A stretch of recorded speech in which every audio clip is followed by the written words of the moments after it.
الحمد لله.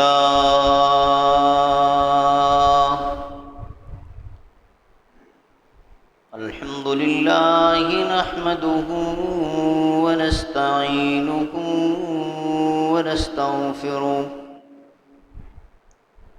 ونؤمن به ونتوكل عليه ونعوذ بالله من شرور أنفسنا ومن سيئات أعمالنا. من يهده الله فلا مضل له ومن يضلل فلا هادي له. وأشهد أن لا إله إلا الله وحده لا شريك له.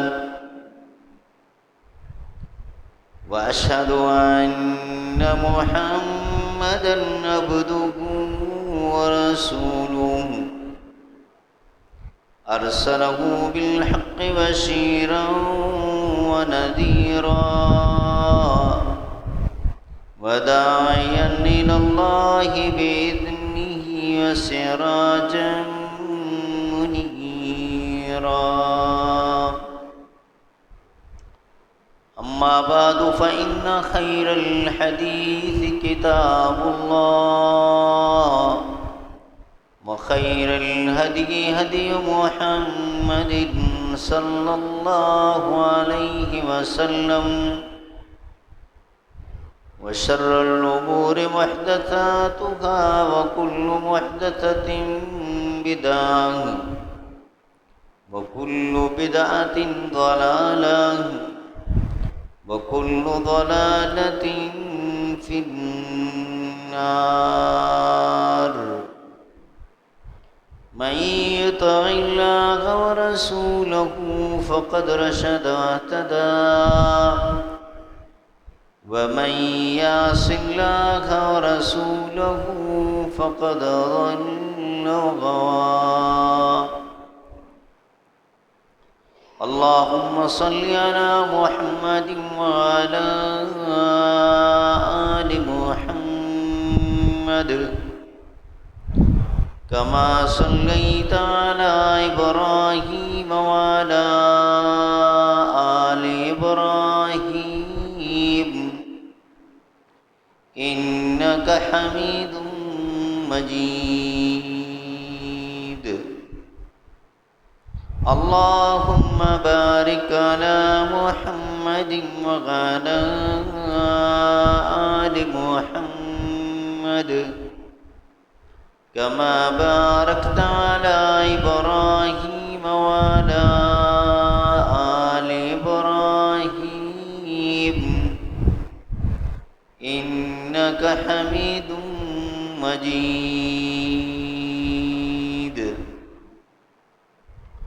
أعوذ بالله السميع العليم من الشيطان الرجيم. بسم الله الرحمن الرحيم. الله لا إله إلا هو الحي القيوم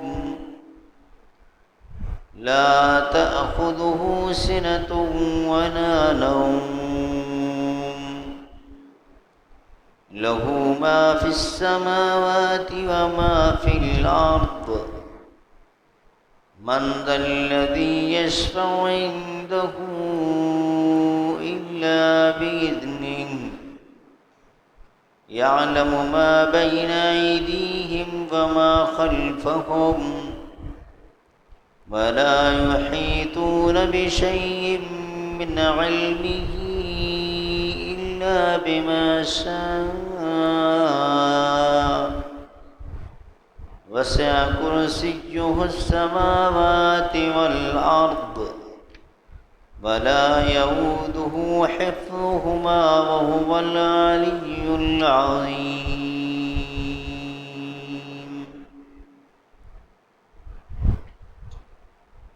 اللہ مالک الملک کی حمد و ثنا، اسی کے لیے تعریفات، تسبیحات، کبریائی اور بزرگی، جو اپنی ذات اور اپنی ایک ایک صفت میں بالکل اکیلا، منفرد، بے مثل اور بے مثال ہے۔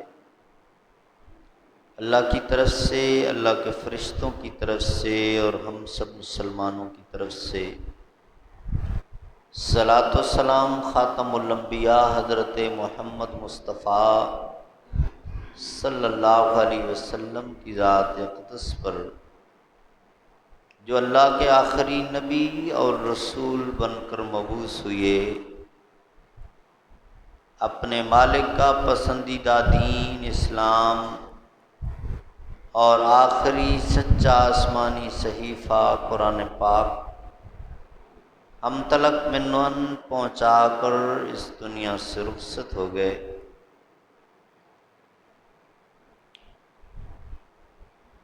پچھلے خطبہ جمعہ میں سورۃ البقرہ کی آیت نمبر 254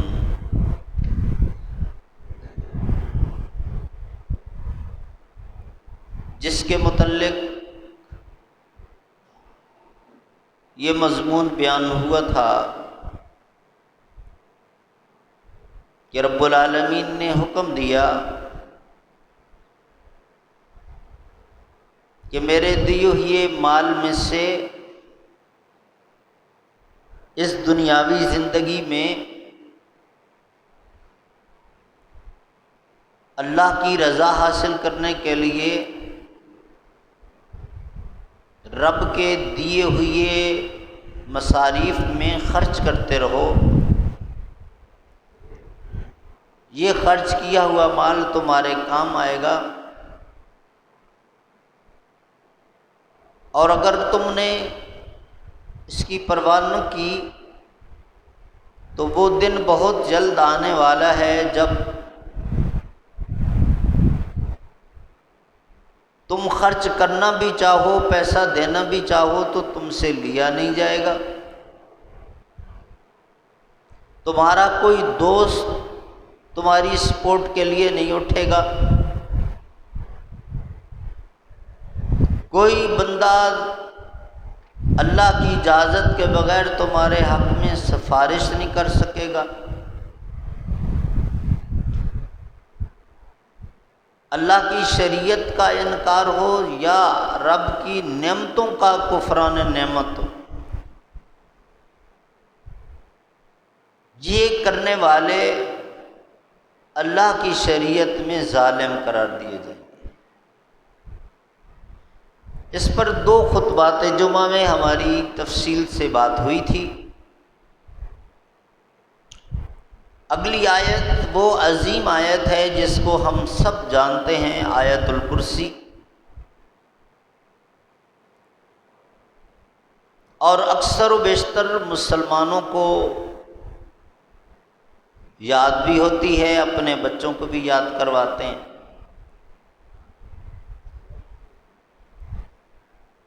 یہ وہ عظیم آیت ہے جس کی بڑی فضیلت بیان ہوئی ہے۔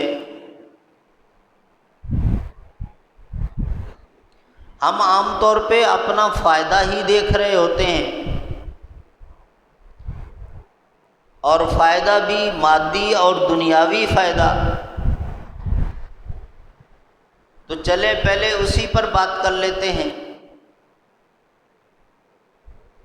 پھر اس عظیم آیت کا معنی اور مفہوم اختصار کے ساتھ بیان کریں گے کہ رب العالمین نے اس میں اپنا کیسا تعارف کروایا ہے۔ پوری آیت اللہ کی پہچان کروا رہی ہے، اللہ کی صفات بیان کر رہی ہے کہ وہ کون ہے۔ بہرحال مسلمانوں کو، جن کو اللہ نے شعور دیا ہے، وہ اپنے چھوٹے چھوٹے بچوں کو بھی جب وہ بولنا سیکھ رہے ہوتے ہیں تو سب سے پہلے اللہ کا نام یاد کرواتے ہیں۔ اسی طرح سورہ اخلاص قل هو اللہ احد، یہ شروع میں ہی بچوں کو یاد کروانی چاہیے۔ سورۃ الفاتحہ یاد کروانی چاہیے، اور یہ آیت الکرسی یاد کروانی چاہیے۔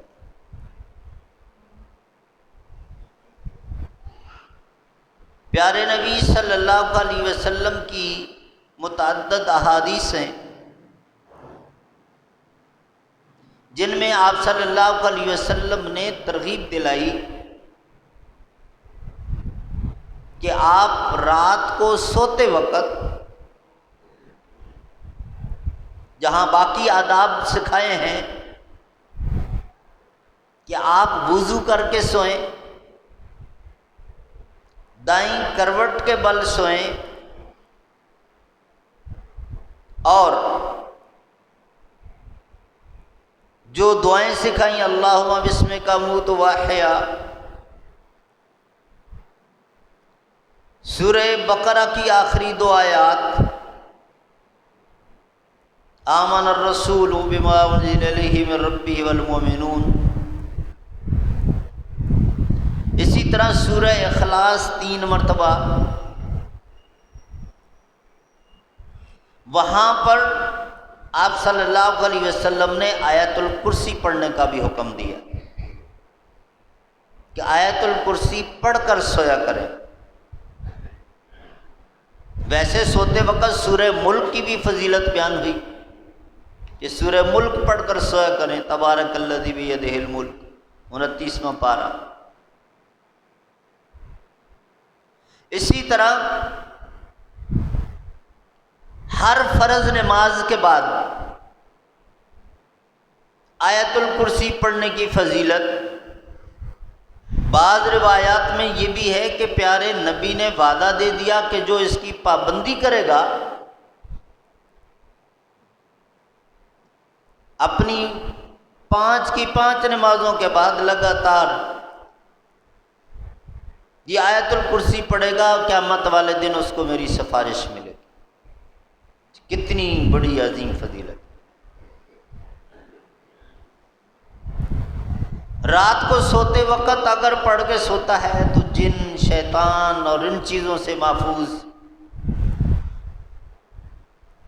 یہی ہم سب چاہتے ہیں۔ تو میں نے کہا چلے فائدے کی باتیں پہلے کر لیتے ہیں۔ اسی طرح وہ واقعہ بڑا مشہور ہے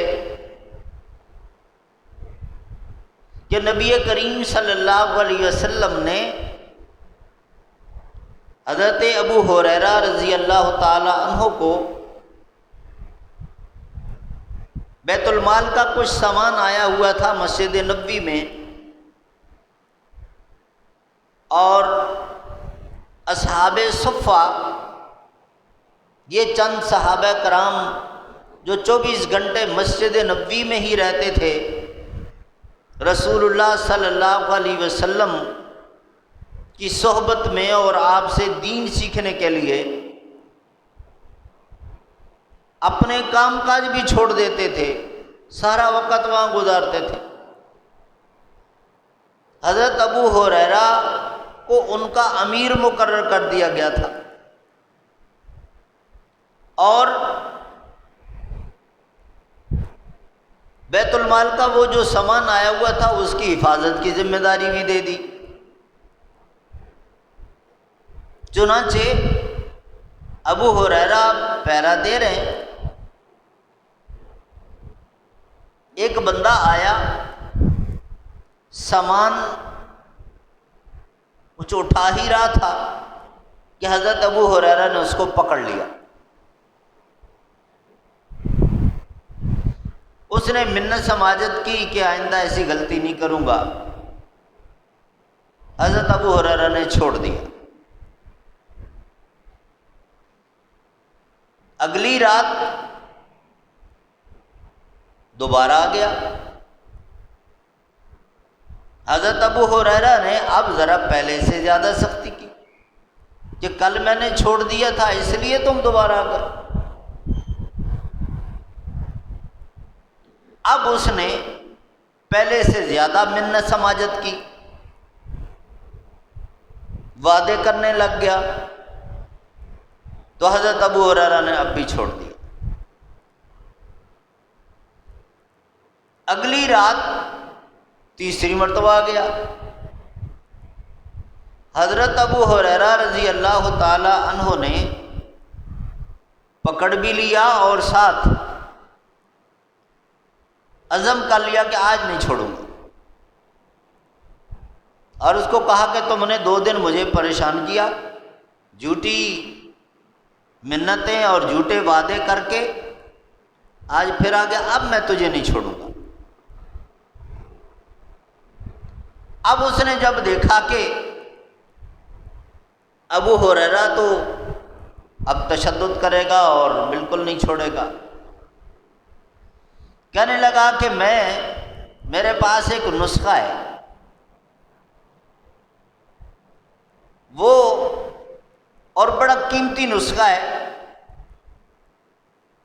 وہ ایسی چیز ہے کہ تمہیں کوئی چور نقصان نہیں پہنچا سکے گا، لیکن میں اس شرط پہ دوں گا کہ تم مجھے رہا کر دو۔ حضرت ابو ہریرہ نے سوچا کہ بھئی سامان کچھ لے کے تو نہیں جا رہا،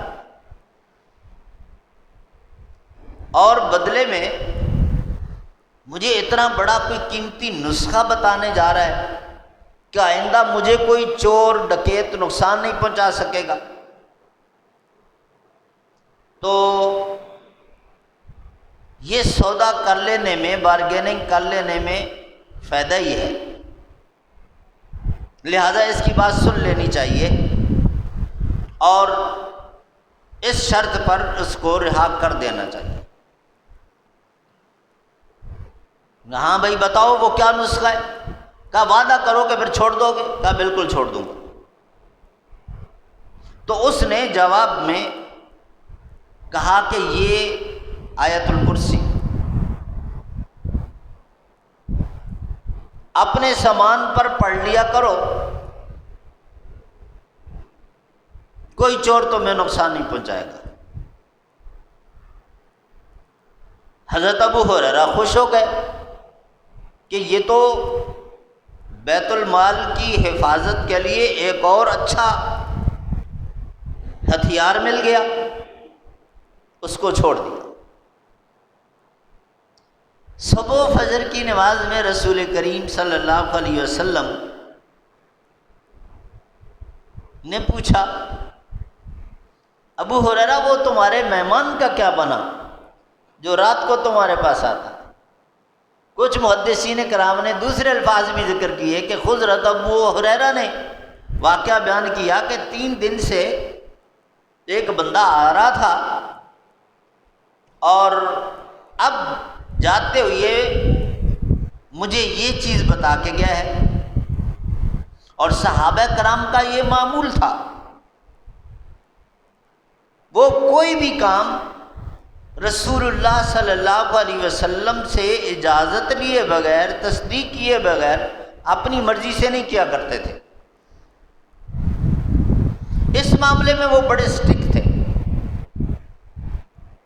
بظاہر بڑا نظر آ رہا ہوتا تھا کہ کوئی شک نہیں کہ نیکی کا کام ہے، لیکن پھر بھی کہتے تھے پہلے رسول اللہ اجازت دیں گے تب کروں گا۔ اس کی بے شمار مثالیں ہیں، میں صرف ایک مثال آپ کو دیتا ہوں کیونکہ ٹائم تھوڑا ہوتا ہے خطبے کا۔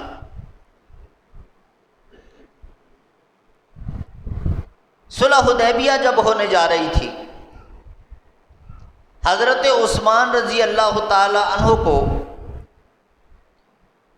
پیارے نبی صلی اللہ علیہ وسلم نے اپنا سفیر بنا کے مکہ والوں کے پاس بھیجا کہ ان کو بتاؤ، یقین دلاؤ کہ دیکھو اسلحہ ہمارے پاس ضرور ہے، حالات جو ایسے ہیں تو رکھنا پڑتا ہے، لیکن ہم تمہارے ساتھ لڑنے کے لیے نہیں آ رہے، ہم نے احرام باندھے ہوئے ہیں، ہم عمرہ کرنے کے لیے آ رہے ہیں اور عمرہ کر کے واپس چلے جائیں گے، کوئی تمہیں فکر کرنے کی ضرورت نہیں ہے، ہماری طرف سے آپ کو کوئی نقصان نہیں پہنچے گا۔ اب حضرت عثمان رضی اللہ تعالیٰ عنہ کو انہوں نے بٹھائے رکھا اور اس کے بعد کہا کہ جی آپ جائیں، ہمارا نمائندہ سہیل بن عمرو وہ آ رہا ہے، وہ خود بات کرے گا آپ کے نبی سے۔ حضرت عثمان جب اٹھے اور واپس رسول اللہ صلی اللہ علیہ وسلم کی طرف حدیبیہ کے مقام پر روانہ ہونے لگے تو ان کے رشتہ داروں نے، حضرت عثمان کے رشتہ داروں نے ان سے کہا کہ بھئی تم تو یہاں خانہ کعبہ پہنچے ہوئی ہو، اب آپ کے نبی اور باقی لوگ وہ آ سکیں گے یا نہیں آ سکیں گے؟ مکہ والوں نے یہ جو حالات کشیدہ کر دیے ہیں، زیادہ چانسز تو یہی ہیں کہ وہ بغیر عمرہ ادا کیے واپس جائیں گے۔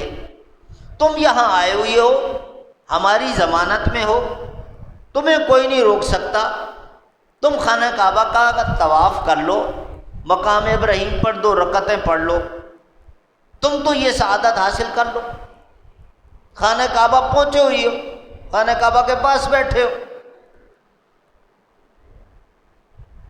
حضرت عثمان رضی اللہ تعالیٰ عنہ نے کیا جواب دیا؟ کاش آج ہمارے مولویوں کو بھی یہ بات سمجھ آ جائے اور عوام کو بھی یہ بات سمجھ آ جائے۔ تو ہر معاملے کو بڑا ایزی لیتے ہیں اور شریعت کو ہر بندہ اپنا حق سمجھتا ہے، جس طرح چاہے استعمال کر لے۔ حضرت عثمان رضی اللہ تعالیٰ عنہ نے سنہری الفاظ کہے، کہا بلا شبہ اتنے سالوں سے ہم ترس رہے تھے کہ خانہ کعبہ کی دوبارہ زیارت نصیب ہو، بڑے شوق کے ساتھ ہم آ رہے تھے اور پیدل سفر کر کے، یہ بھی نہیں گاڑیوں پر 2 گھنٹے میں 2.5 گھنٹے میں، اونٹ پر خچر پر یہ سفر ہو رہا تھا۔ عمرہ کرنے کے لیے ہم جہاں آ رہے تھے، بڑا دل چاہتا ہے اور خانہ کعبہ سامنے ہے، طواف نہ کروں یہ بھی اپنے لیے بڑی محرومی سمجھتا ہوں۔ لیکن دوسری طرف معاملہ یہ ہے کہ میں رسول اللہ صلی اللہ علیہ وسلم کے حکم پر آیا ہوں اور رسول اللہ صلی اللہ علیہ وسلم نے مجھے خانہ کعبہ کا طواف کرنے کے لیے نہیں بھیجا ہے، رسول اللہ نے مجھے ان چودھریوں سے میٹنگ کرنے کے لیے بھیجا ہے۔ رسول اللہ صلی اللہ علیہ وسلم جب تک خود طواف نہ کریں یا مجھے اجازت نہ دیں، میں اس وقت تک طواف نہیں کروں۔ اب خانہ کعبہ کا طواف کرنا دنیا کا کوئی بھی مسلمان کیا اس کو ناجائز سمجھتا ہے؟ کتنی سعادت اور عبادت سمجھتا ہے۔ اور حضرت عثمان بھی اس کو یہ سعادت اور عبادت ہی سمجھتے تھے، لیکن جو انہوں نے اللہ رب العالمین کا دیا ہوا وہ اصول سمجھا ہوا تھا کہ ہم نے رسول اس لیے بھیجا کہ اس کو فالو کیا جائے، عبادت اللہ کی جائے لیکن طریقہ رسول اللہ کا اپنایا جائے۔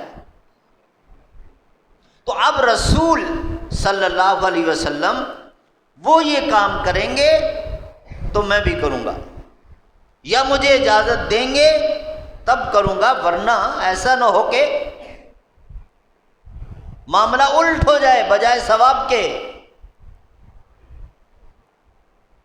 دوسرا واقعہ غزوہ بنو قریظہ کا ہے۔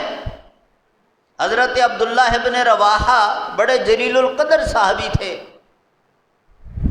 رسول کریم صلی اللہ علیہ وسلم جب خندق سے واپس آئے اور آپ صلی اللہ علیہ وسلم نے ہتھیار اتارنے چاہے، غسل فرمانا چاہا، اللہ تعالیٰ کی طرف سے آرڈر آ گیا کہ نہیں، ابھی آپ پوری طرح اس جنگ سے، اس جنگی مہم سے فارغ نہیں ہوئے۔ بنو قریظہ جنہوں نے غداری کی ہے، معاہدہ توڑا ہے، ابو سفیان کے لشکر کو سپورٹ کیا ہے، پہلے ان باغیوں کے خلاف آپریشن ہو، ان کی سرکوبی ہو، اس کے بعد آپ فارغ ہوں گے۔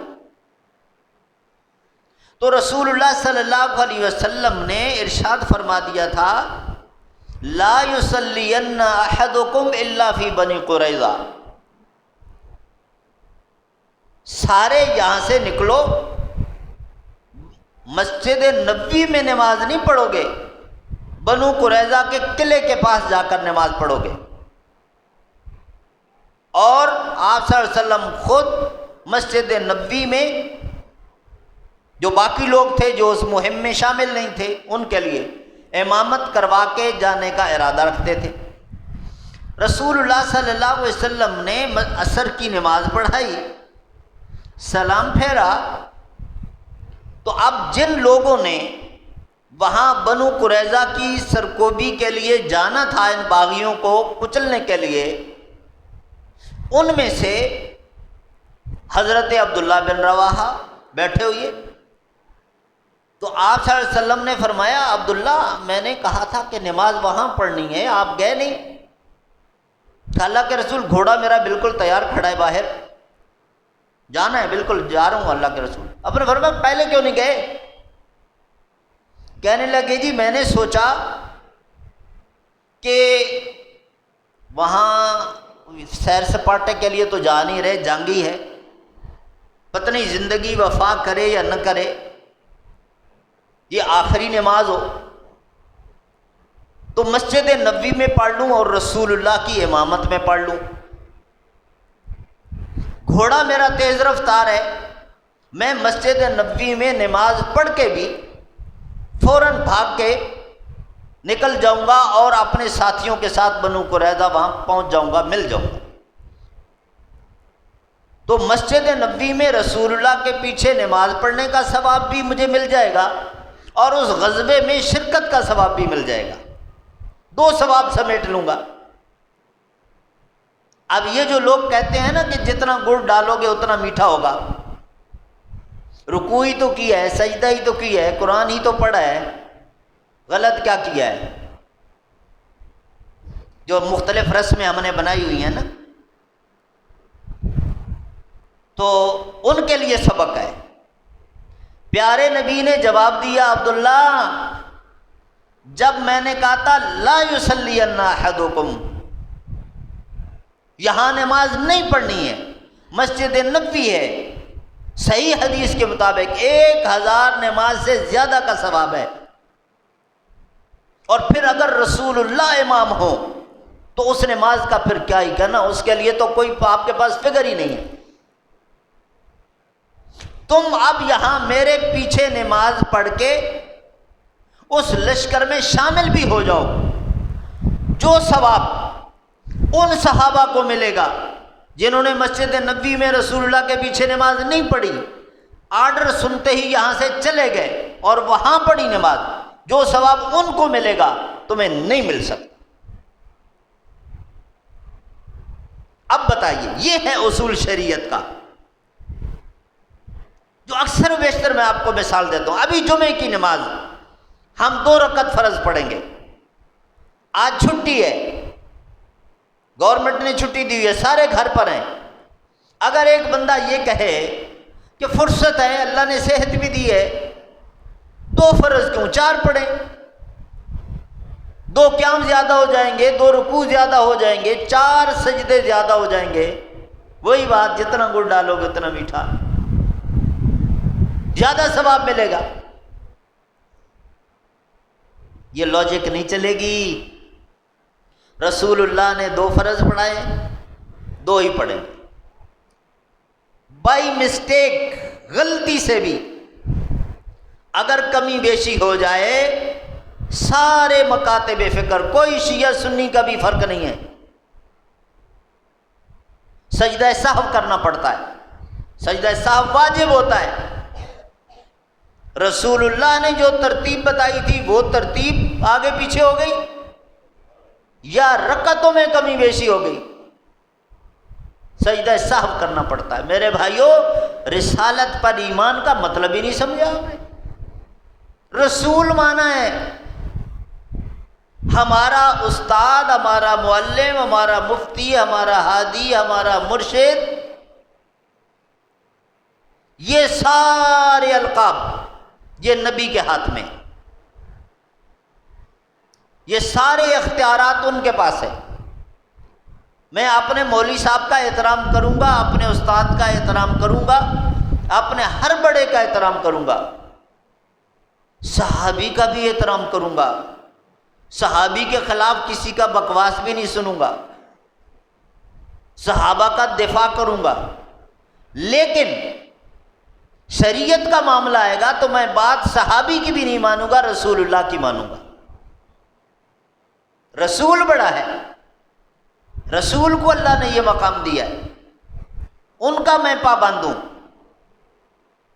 ہم احترام کے چکر میں آ کر یہ قانون وائلیٹ کر جاتے ہیں کہ احترام تو کرنا ہے، حکم کتنا ماننا ہے یا کس کا ماننا ہے؟ حکم اللہ اور اللہ کے رسول کا ماننا ہے۔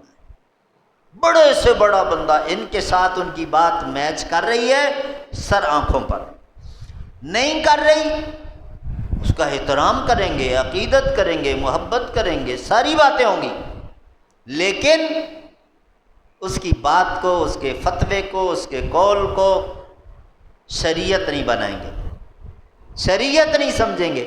شریعت وہ ہے جو اللہ نے بتائی، جو نبی نے بتائی، بس۔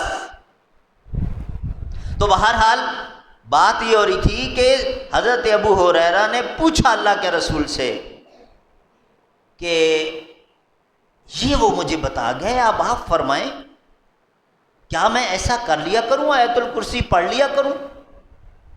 تو رسول کریم صلی اللہ علیہ وسلم مسکرائے، آپ نے فرمایا ابو ہریرہ تمہیں نہیں پتا، تم نے سمجھا وہ انسانی شکل و صورت میں آ رہا ہے تو ایک انسان ہے، وہ انسان نہیں، وہ تمہارا امتحان لینے کے لیے آ رہا تھا، وہ شیطان تھا۔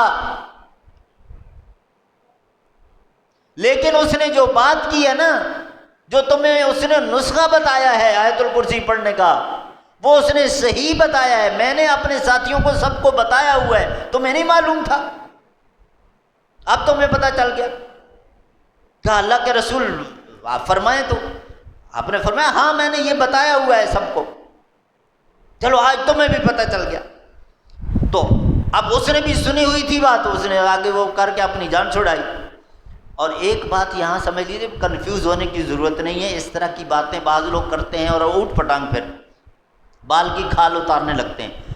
رسول کریم صلی اللہ علیہ وسلم کی حیات طیبہ کا وہ حصہ جو نبوت کے اعلان کے بعد گزرا 23 سال، اس 23 سال کے عرصے میں جتنے واقعات خود رسول اللہ کی ذات کے ساتھ ہوئے، یا آپ کی فیملی کے ساتھ ہوئے، یا آپ کے صحابہ کرام کے ساتھ ہوئے، وہ سارے واقعات بنیادی طور پر ہمارے لیے ہوئے ہیں کہ ایک قانون ترتیب دیا جا رہا تھا کہ آنے والی نسلوں کے لیے رہنمائی، گائیڈنس، کوڈ، ایکٹ، یہ جو الفاظ آپ استعمال کرتے ہیں، ترتیب دیا جا رہا تھا کہ آپ کے ساتھ کبھی ایسا مسئلہ ہو تو آپ کیا کرو گے۔ ہمارے مسائل اور مشکلات کا حل بتایا جا رہا تھا، اس لیے اللہ نے پریکٹیکلی وہ واقعات وارد کر کے ہمیں وہ احکام دیے۔ تو آج وہ احکام جب سٹوری کی صورت میں ہم سنتے ہیں تو ایک تو ذرا بور نہیں ہوتے، بات اچھی طرح سمجھ آتی ہے اور ذہن نشین ہو جاتی ہے، ورنہ سیدھا سیدھا ہوتا یہ کرو یہ کرو یہ کرو، یہ نہ کرو یہ نہ کرو یہ نہ کرو، تو کسی اور انداز سے بہت ساری چیزیں بھول جاتی۔ سٹوری کی صورت میں جب ایک چیز سنی ہوتی ہے تو وہ یاد رہتی ہے۔ بہرحال ٹائم ختم ہو گیا آج کے خطبے کا، انشاءاللہ یہیں سے بات ہم آگے جاری رکھیں گے اگلا جب خطبہ آئے گا۔ لیکن یہاں ایک بات اچھی طرح سمجھ لیجیے کہ آیت الکرسی پڑھنے کے جو فضائل بیان کیے گئے ہیں، اور وہ نبی کریم صلی اللہ علیہ وسلم کی زبان سے، رسول صلی اللہ علیہ وسلم اپنی طرف سے کچھ نہیں فرمایا کرتے تھے، وہ ادھر سے آرڈر ہوتا تھا۔ لہذا پورے یقین کے ساتھ اگر بندہ ان اذکار کو اور ان دعاؤں کو جو رسول اللہ نے بتائی ہیں شروع کر دے، نتیجہ دیکھ لے۔ دنیا کی کوئی طاقت اس کو پسپا نہیں کر سکتی۔ 2 دن پہلے میں سعودی عرب کے ایک بہت بڑے عالم دین کا وہ کلپ سن رہا تھا، بس آخری بات کرتا ہوں۔ وہ مشہور ہیں جن جادو اس کا علاج کرنے، تو ایک مریض کا وہ علاج کر رہے تھے اور اس کو پڑھنے کے بعد کہا کہ بھائی تم نکل جاؤ اور چھوڑ دو اس کو۔ اس نے کہا جی ٹھیک ہے میں نکل جاؤں گا، لیکن ایک شرط پہ نکلوں گا۔ کہا بولو؟ کہا جی اس سے تو نکل جاؤں گا لیکن میں آپ میں داخل ہوں گا۔ تو شیخ نے فرمایا ٹھیک ہے، اس کی تو جان چھوڑو، تم اس کو تم نے اتنے دنوں سے تکلیف میں مبتلا کیا ہو، آ جاؤ میرے پاس، آ جاؤ، چھوڑ دو، پہلے اس سے نکلو، اب آ جاؤ میرے پاس۔ اب اس سے تو نکل گیا، آؤ میرے پاس، میرے اندر داخل ہو۔ اس کے بعد چیخیں مارنے لگا۔ جن بولتا ہے، آوازیں آتی ہیں، بندے کو دکھائی نہیں دے رہا ہوتا، چیخیں مارتا ہے، کہتا ہے میں نے لاکھ کوشش کی لیکن میں نہیں داخل ہو سکتا ہوں، ہر طرف دروازے بند پڑے ہیں، میں آپ کے اندر داخل نہیں ہو سکتا ہوں۔ شیخ رو پڑے اور انہوں نے رسول اللہ صلی اللہ علیہ وسلم کی وہ حدیث سنائی کہ جس شخص نے لا الہ الا اللہ وحدہ لا شریک لہ لہ الملک ولہ الحمد وہو علی کل شیء قدیر، جس شخص نے صبح کے ٹائم 100 مرتبہ یہ پڑھ لیا اس کو کوئی شیطان نقصان نہیں پہنچا سکتا۔ فرمایا کہ میں نے چونکہ اس دن صبح یہ 100 مرتبہ پڑھا ہوا تھا، یہ شیطان چیخے مار کے کہہ رہا تھا ہر طرف دروازے بند ہیں، میں داخل ہی نہیں ہو سکتا۔ تو یہ کب ہوتا ہے ہمارے ساتھ؟ جب ہم اس طرح کی سستیاں کر رہے ہوتے ہیں۔ اگر پابندی کر لیں کچھ بھی نہیں ہوتا، اللہ حفاظت کرتا ہے، اور اگر کبھی ہو تو آزمائش کے لیے ہوگا۔ تو اللہ رب العالمین ہم سب کو توفیق دے کہ ہم رب کی شریعت کو اس طرح سمجھیں جس طرح پیارے نبی نے سکھایا، اور پھر نبی کی ایک ایک سنت پر اللہ ہمیں عمل کرنے والا بنائے، اور اللہ ہمارا خاتمہ، ہماری موت دین پر، ایمان پر، توحید پر فرمائے۔ سبحان ربک رب العزت عما یصفون وسلام علی المرسلین والحمد للہ رب العالمین۔